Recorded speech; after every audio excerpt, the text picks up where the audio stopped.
എല്ലാവർക്കും നമസ്കാരം. നമ്മളിപ്പോൾ എടുക്കുന്നത് 8ാം ക്ലാസ്സിലെ കേരള പാഠാവലിയിലെ ഇനി ഞാൻ ഉണർന്നിരിക്കാം എന്ന ആദ്യത്തെ യൂണിറ്റിലെ 3ാമത്തെ പാഠമായ വഴിയാത്രയാണ്. കഴിഞ്ഞ ദിവസം ടീച്ചർ പാഠഭാഗം വായിച്ചിരുന്നു. നിങ്ങളോട് വായിക്കാൻ ടീച്ചർ പറഞ്ഞിരുന്നു. നിങ്ങളെല്ലാവരും വായിച്ചു കാണുമെന്ന് ടീച്ചർക്കറിയാം. ഇനി നമുക്ക് പാഠം വിശദീകരിക്കാം. അതിനു മുമ്പ് യാത്രയെക്കുറിച്ച് കുറച്ച് കാര്യങ്ങൾ നമുക്ക് പറയാം. നമ്മുടെ ഈ പാഠഭാഗത്തിലെ ആദ്യകാലത്തെ യാത്രയെക്കുറിച്ചാണ് പറയുന്നത്. യാത്രകൾ പലവിധമുണ്ട്. നമ്മൾ വീട്ടിൽ നിന്ന് പോവാറില്ലേ? വിനോദയാത്രയ്ക്ക് പോവാറുണ്ട് അല്ലേ? അച്ഛൻ്റെയും അമ്മയുടെയും നമ്മുടെ ബന്ധുക്കളുടെയൊക്കെ കൂട്ട് നമ്മൾ വിനോദയാത്ര പോകാറുണ്ട്. ഇനി അമ്പലം, പള്ളി മുതലായ പുണ്യസ്ഥലങ്ങളിലേക്ക് നമ്മൾ തീർത്ഥയാത്ര പോകാറുണ്ട്. സ്കൂളിൽ നിന്ന് നമ്മൾ പഠനയാത്ര പോകാറുണ്ട്. അങ്ങനെ യാത്രകൾ പലവിധമുണ്ട്. ഇനി ജീവിതത്തെ ഒരു യാത്രയായി കണക്കാക്കാം. ജനനം മുതൽ മരണം വരെയുള്ള യാത്ര. ജീവിതം അതിലെ ഒരു ഇടത്താവളം മാത്രമാണ്. ഈ യാത്രയുടെ പ്രത്യേകത എന്താണെന്നറിയോ? ഇത് എവിടെ തുടങ്ങി എവിടെ അവസാനിക്കുമെന്ന് നമുക്ക് പറയാൻ പറ്റില്ല. യാത്രകള് എല്ലാം നമുക്ക് വേറിട്ട അനുഭവങ്ങളാണ് തരുന്നത്. യാത്രകൾ നമ്മെ പലതും പഠിപ്പിക്കുകയും ചിന്തിപ്പിക്കുകയും ചെയ്യുന്നുണ്ട്. പുറം ലോകം എങ്ങനെയാണെന്ന് നമ്മെ മനസ്സിലാക്കാൻ സഹായിക്കുന്നത് യാത്രകളാണ്. നമ്മുടെ മലയാള സാഹിത്യത്തിലെ പ്രധാന സാഹിത്യ ശാഖയാണ് എന്ത്? സഞ്ചാര സാഹിത്യം. നമ്മുടെ ഒരു പ്രധാന സഞ്ചാര സാഹിത്യകാരന്റെ പേര് നിങ്ങൾക്ക് അറിയോ? എസ്.കെ. പൊറ്റക്കാട്. കേട്ടിട്ടുണ്ടോ നിങ്ങള്? അദ്ദേഹം നമ്മുടെ ഒരു പ്രധാന സഞ്ചാര സാഹിത്യകാരനാണ്. ഇനി പാഠം നമുക്ക് വിശദീകരിക്കാം. ടെക്സ്റ്റ് ബുക്ക് ഉണ്ടെങ്കിൽ എല്ലാവരും തുറന്നു വെച്ച് നോക്കുക കേട്ടോ. വഴിയാത്ര. പണ്ടത്തെ വഴിയാത്ര എത്ര സുഖമായിരുന്നിരിക്കണം. ഇന്നത്തെ മധ്യവയസ്കരും ചെറുപ്പക്കാരും അതിൻ്റെ അവസാന ഘട്ടങ്ങൾ മാത്രമേ കണ്ടിരിക്കുകയുള്ളൂ. എന്താ എഴുത്തുകാരൻ പറയണേ? പണ്ടത്തെ വഴിയാത്ര എത്ര സുഖമായിരുന്നിരിക്കണം എന്നാണ് അദ്ദേഹം പറയണത്. അദ്ദേഹം പറയണത് എന്താ? ഇന്നത്തെ മധ്യവയസ്കരും ചെറുപ്പക്കാരും അന്നത്തെ വഴിയാത്രയുടെ അവസാന ഘട്ടങ്ങൾ മാത്രമേ കണ്ടിരിക്കാൻ വഴിയുള്ളൂ. ഒരു നാട്ടിൻപുറത്തുകാരനെ പട്ടണത്തിലൊന്ന് പോകണം. നാട്ടിൻപുറത്ത് താമസിക്കുന്ന ഒരു ഗ്രാമത്തിൽ താമസിക്കുന്ന ഒരാൾക്ക് എവിടേക്ക് പോകണം? പട്ടണത്തിൽ, നഗരത്തിലൊന്ന് പോകണം. 10-40 നാഴിക വഴിയുണ്ട്. എത്ര വഴിയുണ്ട്? 10-40 നാഴിക വരെ വഴിയുണ്ട്. ഒരു നാഴിക എന്ന് പറഞ്ഞാൽ 24 മിനിറ്റാണ്, ദൂരമാണ് കേട്ടോ ഒരു നാഴിക. അങ്ങനെ എത്ര വേണം? 10-40 നാഴിക വഴി പോണം. എവിടേക്ക് പോവാൻ? പട്ടണത്തിൽ പോവാൻ. ഒരു കേസുകാര്യത്തിനോ മറ്റോ ആണ് പോകേണ്ടത്. വണ്ടിയില്ല, വള്ളമില്ല, കാൽനട തന്നെ അവലംബം. പോകാൻ വന്ന കാലത്ത് വണ്ടിയില്ല, വള്ളമില്ല. വള്ളം എന്ന് പറഞ്ഞാൽ വഞ്ചി, അങ്ങനൊന്നുമില്ല.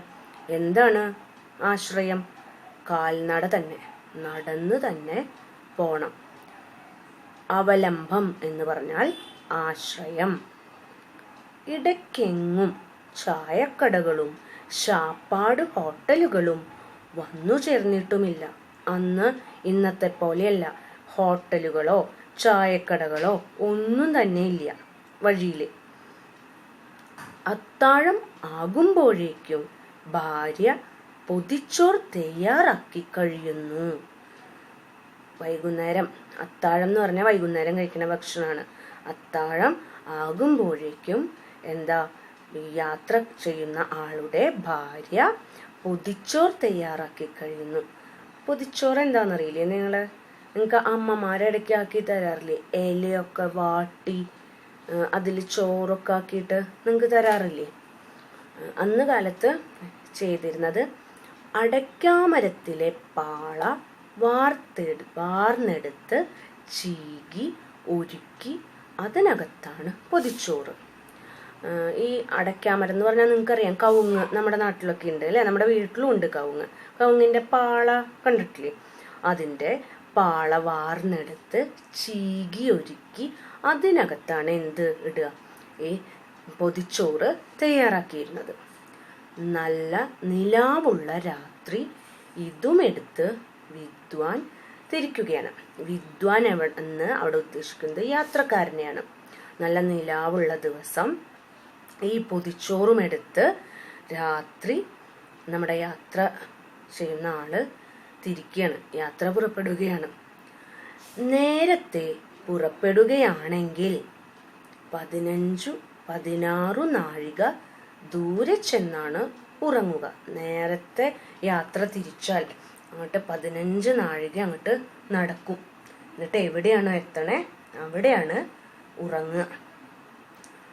ആത്മവൽ സർവഭൂതാനി എന്ന പ്രമാണപ്രകാരം ഏതെങ്കിലും ഒരു വീട്ടിൽ കയറി തനിക്ക് ഏതോ അവകാശം ഉള്ളതുപോലെ പാത്രങ്ങൾ വേണമെങ്കിൽ അവ, ഉപ്പും മുളകും പോരെങ്കിൽ അത്, അല്ലെങ്കിൽ ഇല, ചിലപ്പോഴൊക്കെ മോരും ചില്ലറ കറികളും വാങ്ങി പൊതിയഴിച്ച് ഊണ് കഴിഞ്ഞ് വീട്ടുകാരനുമായി തൻ്റെ നാട്ടിലെ വിശേഷങ്ങൾ പറഞ്ഞ് ഉറങ്ങുന്നു. എന്താ അവിടെ പറയണേ? അവിടെ ഒരു പ്രയോഗം ഉണ്ട് അല്ലേ? എന്താ അത്? ആത്മവൽ സർവഭൂതാനി എന്നൊരു പ്രയോഗം അവിടെയുണ്ട്. എന്താ അതിൻ്റെ അർത്ഥം? അതിൻ്റെ അർത്ഥം എല്ലാത്തിലും കാണുന്ന ആത്മാവ് ഒന്ന് തന്നെ എന്ന് വെച്ചാൽ സർവത്തിലും കാണുന്ന, എല്ലാത്തിലും കാണുന്ന ആത്മാവ് ഒന്ന് തന്നെയാണ് എന്ന് വെച്ചാൽ എല്ലാം നമ്മുടെ സ്വന്തമാണെന്ന് കരുതി ഏത് വീട്ടിലാണോ നമ്മൾ ചെന്ന് കയറുന്നത് ആ വീട്ടിലെ സാധനങ്ങൾ നമുക്ക് അവകാശമുള്ളതുപോലെ, ഇപ്പോൾ പാത്രങ്ങളാണെങ്കിൽ പാത്രങ്ങൾ, അല്ലെങ്കിൽ ഉപ്പും മുളകോ എന്തെങ്കിലും ഉണ്ടെങ്കിൽ അത്, അല്ലെങ്കിൽ ഇല്ല, അല്ലെങ്കിൽ ചിലപ്പോൾ മോര്, ചിലപ്പോൾ അവിടെയുള്ള ചില കറികളൊക്കെ വാങ്ങി ആര് കഴിക്കും? യാത്രക്കാരൻ കഴിക്കും. അന്നത്തെ ഒരു സാമൂഹിക ചുറ്റുപാട് അങ്ങനെയായിരുന്നു. മറ്റെല്ലാ വീട്ടുകാരും അങ്ങനെയാണ് അന്ന് കണ്ടിരുന്നത്. വിശാല മനസ്സുള്ളവരായിരുന്നു അന്നുള്ളവർ. ഇങ്ങനെ ഭക്ഷണമൊക്കെ ഒരാൾക്ക് കൊടുക്കുക എന്ന് പറഞ്ഞാൽ അത് വലിയൊരു പുണ്യപ്പെട്ട കാര്യമായിട്ട് കരുതുന്നവരാ. അങ്ങനെ ഇന്ന് അതിനെപ്പറ്റി നമുക്ക് ചിന്തിക്കാനേ പറ്റില്ല അല്ലേ? മറ്റൊരാളുടെ വീട്ടിലേക്കൊന്നും നമുക്ക് അങ്ങനെ കയറി ചെല്ലാൻ പറ്റില്ല. പക്ഷെ അന്നത്തെ സാമൂഹിക വ്യവസ്ഥ അങ്ങനെയായിരുന്നു. അതാണ് പറയണത്, ഏത് വീട്ടിലാണോ ചെല്ലണത് ആ വീട്ടിൽ ചെന്ന് അവിടുത്തെ വീട്ടിലെ സാധനങ്ങൾ, ഉപ്പും മുളക് അല്ലെങ്കിൽ കറികളാണെങ്കിലോ അല്ലെങ്കിൽ മോരാണെങ്കിലോ എടുത്ത്, അല്ലെങ്കിൽ പാത്രങ്ങൾ എടുത്ത് അവരെ സ്വന്തം പോലെ ഉപയോഗിച്ച് അവിടുത്തെ വീട്ടുകാരുമായിട്ട് ഒരുമിച്ചിരുന്ന് ഊണ് കഴിച്ച് അവിടെ തൻ്റെ നാട്ടിലെ വിശേഷങ്ങളൊക്കെ പറഞ്ഞ് ഉറങ്ങും ആ വീട്ടിൽ. അങ്ങനെയായിരുന്നു അന്നത്തെ ഒരു സാമൂഹിക വ്യവസ്ഥ. വെളുക്കുന്നതിന് മുമ്പ് എഴുന്നേറ്റ് യാത്ര തുടരുന്നു. എന്നിട്ടോ രാവിലെ പുലർച്ചെ തന്നെ യാത്ര വീണ്ടും തുടങ്ങും. പൊതിച്ചോറിന്റെ പരിധിക്കും അങ്ങേപ്പുറമാണ് ഉദ്ദിഷ്ട സ്ഥലമെങ്കിൽ അരിയും സാമാനങ്ങളും കൊണ്ടുപോവുക എന്ന ഒരു ഏർപ്പാടും ഉണ്ടായിരുന്നു. ഇനി നമ്മൾ ഒരു പൊതിച്ചോറ് കൊണ്ടുപോയി അതിന് അപ്പുറമാണ്, ഒരു ദിവസം കൊണ്ട് തീരുന്നില്ല യാത്രയെങ്കിൽ, ഒന്നിൽ കൂടുതൽ ദിവസം കൊണ്ട് നമ്മളുടെ വിചാരിച്ച സ്ഥലത്തേക്ക്, ഉദ്ദിഷ്ട സ്ഥലത്തിലേക്ക് എത്തണമെങ്കിൽ അന്ന് ചില ആൾക്കാരൊക്കെ എന്ത് ചെയ്യും? അരിയും സാധനങ്ങളൊക്കെ കയ്യിൽ കൊണ്ടുപോകും. എന്നിട്ട് വഴിയിൽ വെച്ചോ അല്ലെങ്കിൽ വീടുകളിൽ വെച്ചോ ഭക്ഷണം സ്വന്തമായി പാചകം ചെയ്ത് കഴിക്കുന്ന ഒരേർപ്പാടും അന്നുണ്ടായിരുന്നു. ഏതായാലും പൊതിച്ചോറ് ആരും ഒരിക്കലും ഉപേക്ഷിച്ചിരുന്നില്ല. ഇതൊക്കെ ഉണ്ടെങ്കിലും പൊതിച്ചോറ് അന്ന് ആരും ഉപേക്ഷിച്ചിരുന്നില്ല. അതവർ കയ്യിൽ പിടിക്കാറുണ്ട്. എന്തുകൊണ്ടെന്നാൽ അതിനുള്ള രുചി ഒന്ന് പ്രത്യേകമാണ്. ആ പൊതിച്ചോറിൻ്റെ ഒരു രുചി ഒന്ന് വേറെ തന്നെയാണ്. പൊതിച്ചോറിന് പല ഔഷധ ഗുണങ്ങളും ഉണ്ട്. ഇല വാട്ടി ഉള്ള ഇലയിലെ ഭക്ഷണം വെച്ച് കൊണ്ടുപോകുമ്പോൾ അതിൻ്റെ ഒരു രുചിയും വേറെ തന്നെയാണ്. അതുപോലെ തന്നെയാണ് ഈ കവുങ്ങിൻ്റെ പാള അത് ചീകിയെടുത്ത് അതിൽ ചോറ് വെച്ചിട്ട് കഴിക്കുമ്പോഴും അതിനൊരു രുചി വേറെ തന്നെയാണ്. ഇനി പറയുന്നുണ്ട് എന്താ, പൊതിച്ചോറുണ്ണാത്തവനും ചെങ്കണ്ണു വരാത്തവനും ജീവിത സുഖം അനുഭവിച്ചിട്ടില്ലെന്നാണ് ഒരു പറച്ചിൽ. അതൊരു നാട്ടുശൈലിയാണ് കേട്ടോ. ഈ പൊതിച്ചോറുണ്ണാത്തവനും ചെങ്കണ്ണു വരാത്തവനും എന്ന് വെച്ചാൽ പൊതിച്ചോറുണ്ണാത്തവര് വളരെ ചുരുക്കമായിരിക്കുന്ന പറയണത്. അതുപോലെ തന്നെ ഈ ചെങ്കണ്ണ എന്ന് പറഞ്ഞാൽ കണ്ണിനെ ബാധിക്കുന്ന ഒരു അസുഖം, കണ്ണിക്കേട് എന്നൊക്കെ പറയൂലേ നമ്മുടെ നാട്ടില്. ഈ കണ്ണിക്കേട് വരുമ്പോൾ നമുക്ക് കണ്ണിന് ഭയങ്കര അസ്വസ്ഥതയായിരിക്കും. ഇത് കണ്ണിക്കേട് മാറിക്കഴിഞ്ഞാൽ ഭയങ്കര ഒരു ആശ്വാസമാണ് അല്ലേ നമുക്ക്. അപ്പോൾ അതാണ് പറയണത്, ജീവിതത്തിലെ എല്ലാതരം അനുഭവങ്ങളും ഉണ്ട്. അതൊക്കെ നമ്മൾ ജീവിതത്തിൽ അനുഭവിക്കണം. അപ്പോൾ അത് അങ്ങനെ ഒരു നാട്ടുശൈലിയായിട്ടാണ് ഇവിടെ പറയണത്. പൊതിച്ചോറുണ്ണാത്തവനും ചെങ്കണ്ണു വരാത്തവനും ജീവിത സുഖം അനുഭവിച്ചിട്ടില്ലെന്നാണ് ഒരു പറച്ചിൽ. അതൊരു നാട്ടുശൈലിയായിട്ട് പറയണതാണ്. ഇനി നോക്കൂ അടുത്ത പാരഗ്രാഫ്. ഇങ്ങനെ ഒന്നും കരുതാതെ പോകുന്ന കൂട്ടരും ഉണ്ട്. അന്യന്മാരുടെ ഔദാര്യത്തിൽ ദൃഢമായി വിശ്വസിച്ചുകൊണ്ടുള്ള പോക്കാണ് ഇത്. ഈ പോക്കിന് ഉത്തരം പറയേണ്ടത് ദൂരെ ദിക്കുകളിൽ താമസിക്കുന്ന പാവപ്പെട്ട ഗൃഹസ്ഥന്മാരുടെ വസ്തുവകകൾ ആണ്. എന്താ അവിടെ പറയണത്? ഇനി ഒരു വിഭാഗം ആൾക്കാരുണ്ട്, ഒന്നും കയ്യിൽ കരുതില്ല, പൊതിച്ചോറും കരുതില്ല, സാധനങ്ങളും വച്ചു കഴിക്കാനുള്ള സാധനങ്ങളും ഒന്നും കരുതില്ല. അവരെന്താ, അവരുടെ ഉദ്ദേശം എന്താ? ആരുടെങ്കിലും വീട്ടിൽ പോയിട്ട് സൗജന്യമായിട്ട് ഭക്ഷണം കഴിക്കാം, അതാണ് അവരുടെ വിചാരം. അതാണ് പറഞ്ഞത്, അന്യന്മാരുടെ സൗജന്യത്തിന്, ഔദാര്യത്തിൽ, ഔദാര്യം എന്ന് പറഞ്ഞാൽ സൗജന്യത്തിന് ദൃഢമായി വിശ്വസിച്ചുകൊണ്ട് അവിടെ നിന്ന് കിട്ടും എന്ന ദൃഢമായി അവർ വിശ്വസിക്കുന്നു. എന്നിട്ടുള്ള പോക്കാണത്. അവർ കയ്യിലൊന്നും കരുതണില്ല. ഈ പോക്കിന് ഉത്തരം പറയേണ്ടത് ആരാണ്? ദൂരെ ദിക്കുകളിൽ താമസിക്കുന്ന പാവപ്പെട്ട ഗൃഹസ്ഥന്മാരാണ്. അവരുടെ വീട്ടിൽ ചെന്ന് കഴിഞ്ഞാൽ അവർക്ക് ആരാണോ നമ്മുടെ വീട്ടിൽ ഭക്ഷണം ചോദിച്ചു വരണേ, നമ്മൾ അവർക്ക് ഭക്ഷണം കൊടുക്കും. അന്നത്തെ ഒരു രീതി അങ്ങനെയായിരുന്നു. ആരെങ്കിലും വിശപ്പുമായിട്ട് വന്നു കഴിഞ്ഞാൽ നമ്മൾ ഭക്ഷണം കൊടുക്കണം, കൊടുക്കാറുണ്ട് എല്ലാവരും. എങ്ങനെയെങ്കിലും കടം വാങ്ങിയിട്ടാണെങ്കിലും വരുന്നവരുടെ വിശപ്പ് മാറ്റാറുണ്ട്.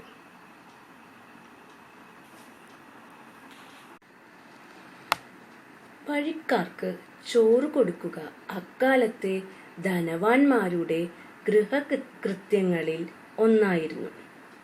അന്നത്തെ കാലത്തൊരു പ്രത്യേകത ഉണ്ടായിരുന്നു. ഇങ്ങനെ വരുന്ന വഴിയാത്രക്കാർക്ക് ചോറ് കൊടുക്കുക എന്നത് അന്ന് ധനമുള്ളവർക്ക്, പൈസ ഉള്ളവർക്ക് അവരുടെ സ്ഥിരം ചെയ്യുന്ന ഗൃഹകൃത്യങ്ങളിൽ ഒന്നായിരുന്നു. അവര് ഇങ്ങനെ വരുന്ന വഴിയാത്രക്കാർക്ക് ഭക്ഷണം കൊടുത്തിരുന്നു. അന്ന് അതൊരു പതിവായിരുന്നു.